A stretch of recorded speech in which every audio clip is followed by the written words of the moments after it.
राज्यातील मोठ्या प्रकल्पांकडे उपमुख्यमंत्री शिंदे सुद्धा लक्ष ठेवणार आहे। फडणवीसांच्या वॉर रूमच्या शेजारी शिंदेंचाही समन्वय कक्ष असेल। दरम्यान समन्वय कक्षाची जागा मुख्यमंत्री असल्यापासून शिंदेंचीच होती असं देवेंद्र फडणवीसांनी म्हटलंय।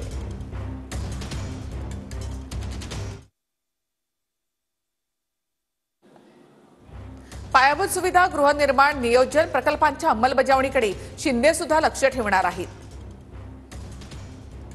मुख्यमंत्र्यांच्या वॉर रूमच्या शेजारी शिंदेंचाही समन्वय कक्ष असेल।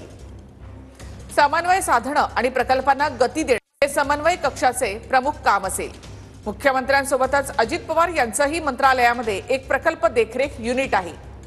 राष्ट्रवादीच्या मंत्र्यांनी राबवलेल्या प्रकल्पांचा युनिटच्या माध्यमातून अजित पवार मागोवा घेतात।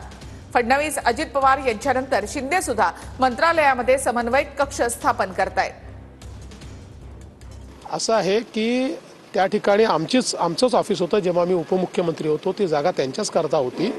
त्यामुळे ऑफिसेसचं रिअलाइनमेंट चाललेलं आहे। त्यामुळे त्याला बातमी बनवणं एवढं मोठी घटना ती नाही आहे। प्रत्येक गोष्टीची बातमी करू नका, सगळं चांगलं चाललंय, नीट आहे। म्हणजे आपल्याला माहितीसाठी एक सांगतो, कालच वॉर रूम मध्ये रत्नागिरीच्या मिरकरवाडा बंदराचा विषय होता आणि त्या बैठकीला मी ऑनलाईन उपस्थित होतो। त्याच्यामुळे शिंदे साहेबांनी एखादी गोष्ट केल्यानंतर स्वाभाविक आहे की ती बातमी झालीच पाहिजे।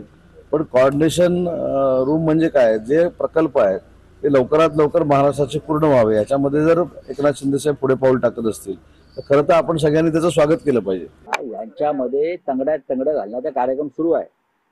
एकनाथ शिंदेने मला शहाणपणा शिकवू नये। एकेकाळी ते माझे अत्यंत घनिष्ठ मित्र आणि सहकारी होते। ती लाईन त्यांनी मारावी, त्यांनी कोणाला लाईन मारायची ती मारावी। जे सरकार भ्रष्टाचारातून, गद्दारीतून निर्माण झालं त्या सरकारचे ते प्रमुख होते। तुम्ही संपूर्ण न्याय व्यवस्था, निवडणूक यंत्रणा विकत घेऊन तुम्ही तुमचं सरकार टिकवलं।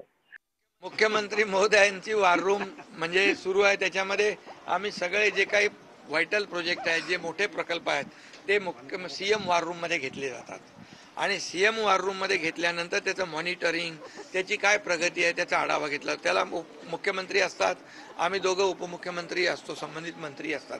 आता आता आपण जे शिवसेनेच्या मंत्र्यांकडे जे विभाग आहेत त्या विभागाच्या कामाचा आढावा घेण्यासाठी समन्वय कक्ष आहे। तो वॉर रूम नाहीये।